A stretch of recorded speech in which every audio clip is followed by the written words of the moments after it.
The boy with the magical flute. In the heart of the African village of Umuoke, nestled between towering mountains and dense forests, lived a young boy named Eze. He was the only child of his parents, who were revered for their wisdom and kindness. Eze's father Obinna was the village chief, known for his fair judgment and generosity. His mother Nkechi was a healer with a deep knowledge of herbs and spiritual rites.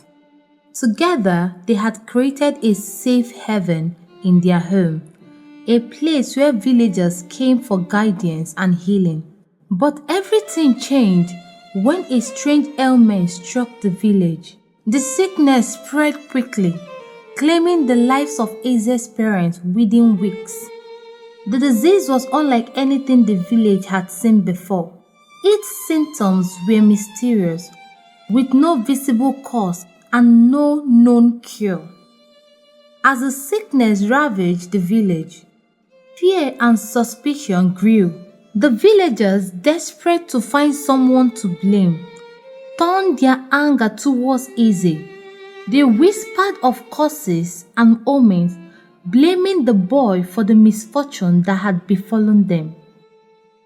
The day after his parents' burial, the villagers convened a meeting at the square.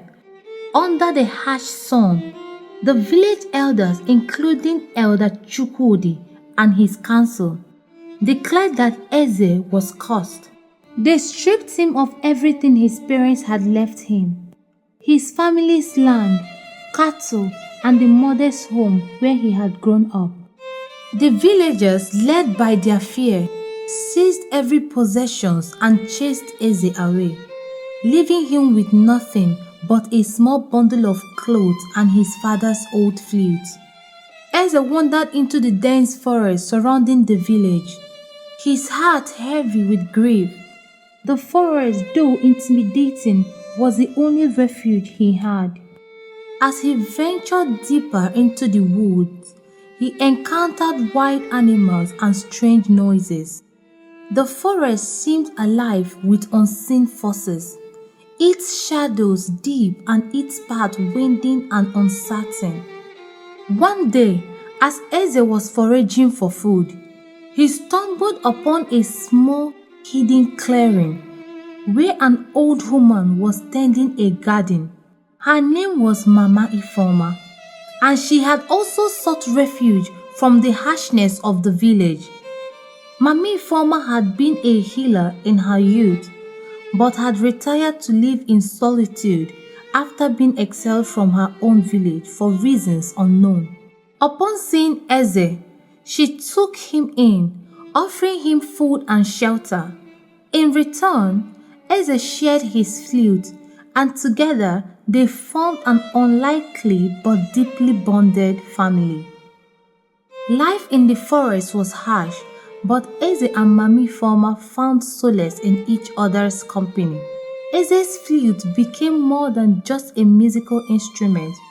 It was a source of comfort and connection to the spirits of the forest. The melodies Eze played seems to resonate with the natural world, calming wild animals and bringing a sense of harmony to their lives. He and Mami Ifeoma learned to live off the land, using the knowledge she had acquired as a healer to gather medicinal herbs and find safe places to sleep. Meanwhile, back in Umuoke, the village was falling apart. The once fertile land became barren, and the rivers that had always flowed abundantly dried up. Crops failed, and famine began to grip the village. The villagers were desperate and fearful. Their once strong and vibrant community now crumbling under the weight of their misfortune. The king's son, Prince Chinedu, was the last hope for the village. The prince was a young boy full of potential, beloved by his father and the people.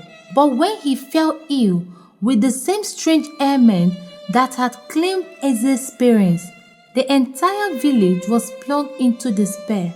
The prince's conditions worsened, and no healer or medicine could cure him. His fever burned hotter each day, and his once lively eyes became dull and sunken. Desperate to save his son, the king summoned healers from all corners of the land. They arrived with their various remedies, potent herbs, sacred artifacts, and ancient rituals. Ogbuefi, the earth healer, was the first to arrive. He was known for his deep connection to the land and its spirits. He performed intricate dances and sang ancient chants, but the spirit remained silent.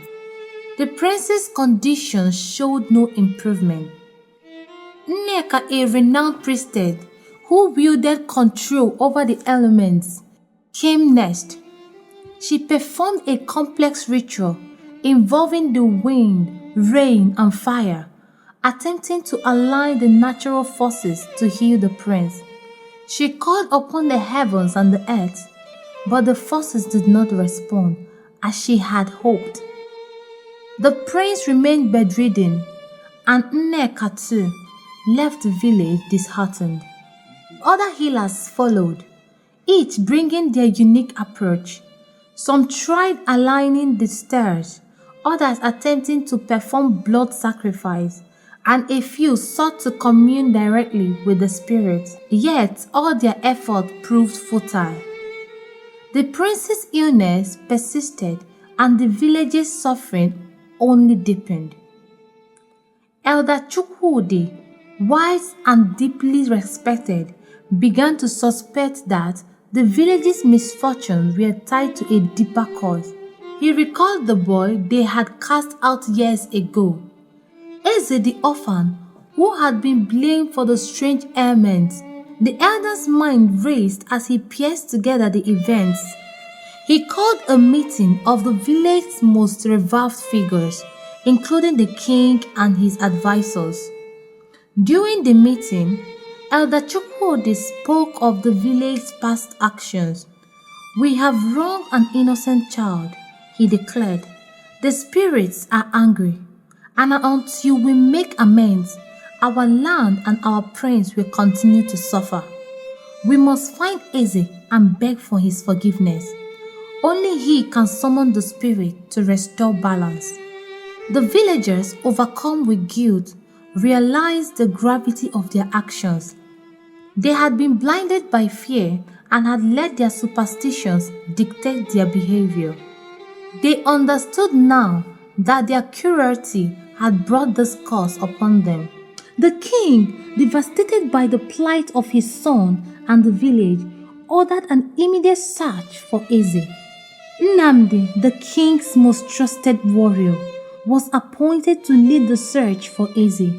Accompanied by a group of skilled men, Nnamdi embarked on a perilous journey into the forest.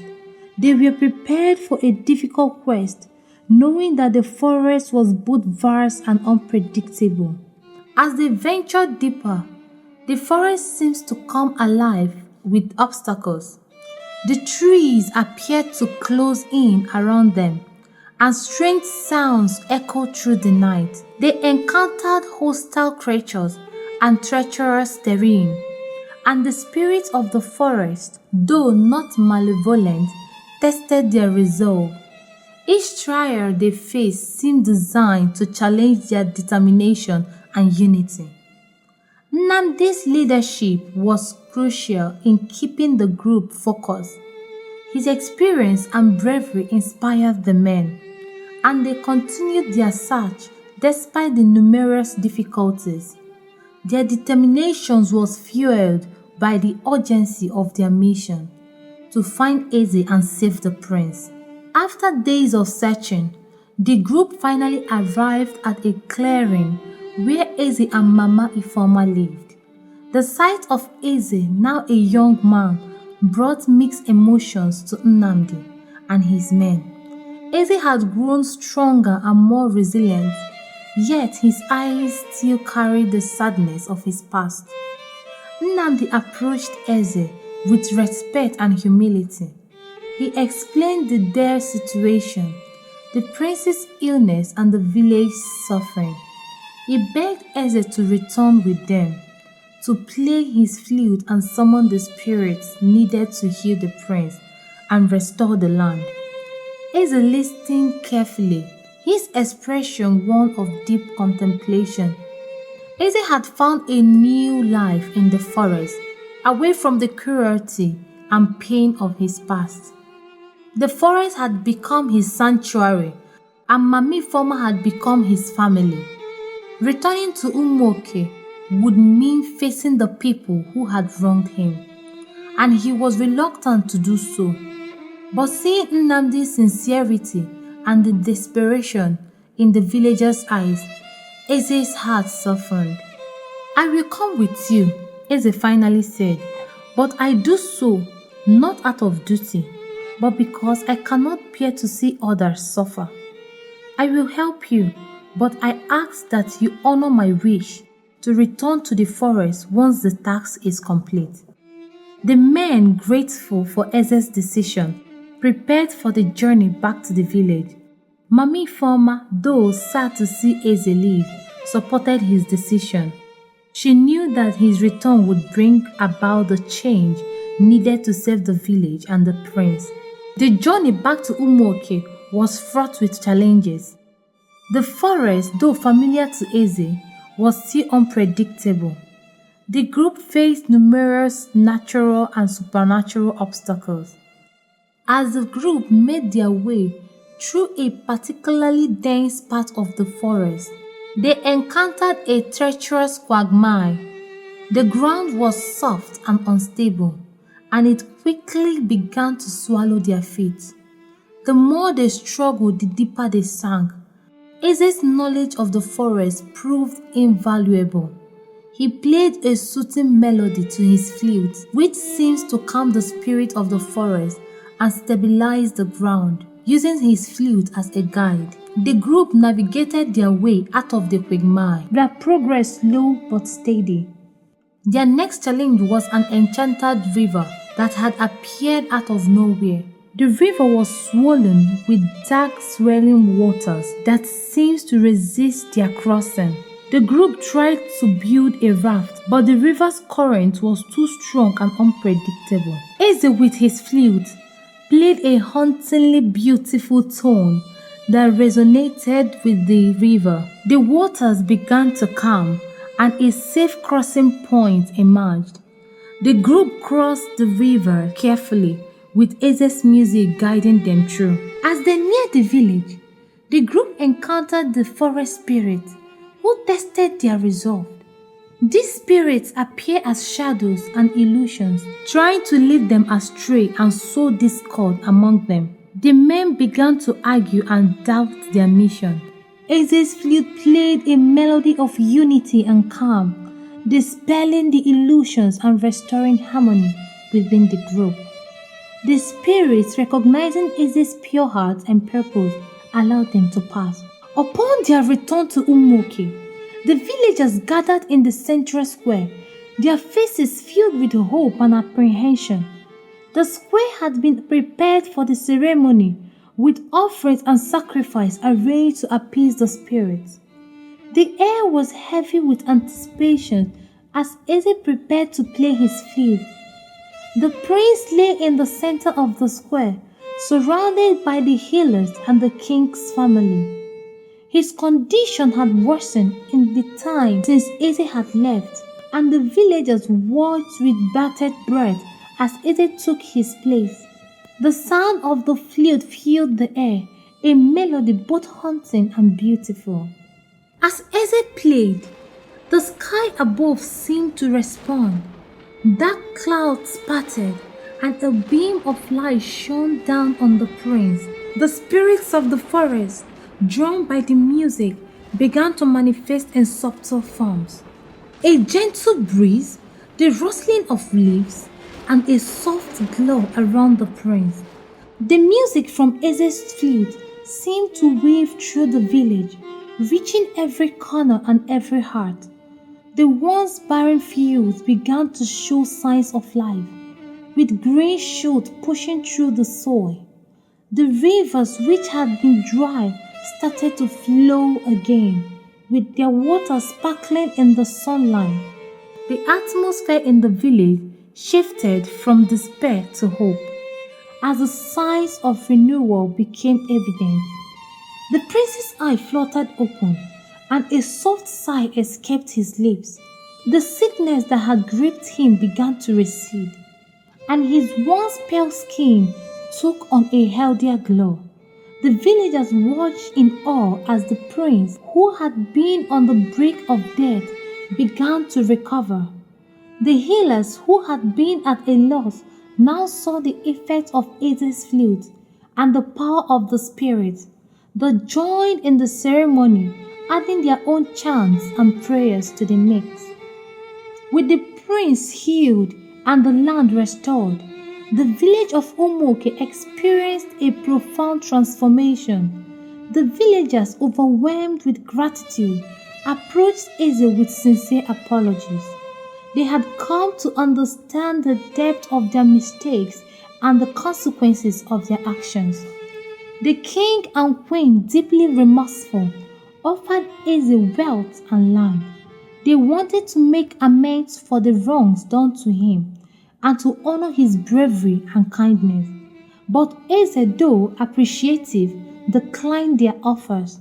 He had found peace in the forest and wished to return to the life he had built there. He had forgiven the village but could not erase the pain of his past. The villagers respected Eze's decisions and began to make changes to ensure such injustice would not happen again. Elder Chukwudi, in consultation with the king, decreed that a yearly festival would be held in Eze's honor. The festival would be a time of reflection and renewal, a reminder of the importance of compassion and kindness. It would also serve as a tribute to the boy who had saved them and the magic of his flute. The king enacted new laws to protect orphans and the vulnerable, appointing Elder Chukwudi to oversee their welfare. The village's value shifted towards inclusivity and respect, and the story of Eze became a central part of their cultural heritage. Eze returned to the forest with Mami Ifeoma, where he lived out the remainder of his days in peace. The forest remained his sanctuary, and his flute became a symbol of hope and redemption. The spirits continued to watch over him, and his music continued to bring harmony to the forest. The yearly festival in Umoke became a significant event, drawing people from surrounding villages. The festival celebrated Eze's bravery and the healing of the land. It featured music, dance, and storytelling, with the flute playing a central role. The festival served as a reminder of the lessons learned and the importance of treating others with kindness and respect. The story of Eze, the boy with the magical flute, was passed down through generations. It became a legend that taught the values of forgiveness, atonement, and the power of compassion. The village of Umoke thrived. Its people were forever changed by the events that had unfolded. Eze's legacy lived on, not just in the festival, but in the hearts of the villagers. A reminder that even in the darkest times, there is the possibilities of healing and renewal. Years passed, and the forest remained vibrant and full of life. The old clearing where Eze and Mami Ifeoma had lived became a place of pilgrimage for those seeking solace and wisdom. The flute, now carefully preserved in the heart of the forest, awaited the day it might be needed again. The legend of Eze continued to inspire people, and his story was told with reverence. It serves as a testament to the enduring power of forgiveness, the importance of compassion, and the magical connection between human spirit and the natural world. The boy with the magical flute had not only saved a village but had left an indelible mark on the fabrics of the land and its people. And so, the whisper of the flute echoed through the edges, a reminder of the boy who had transformed darkness into light and brought healing to a broken world. Please like, share, and comment your thoughts on the story. Subscribe for more eye-opening content and watch other videos. Thank you.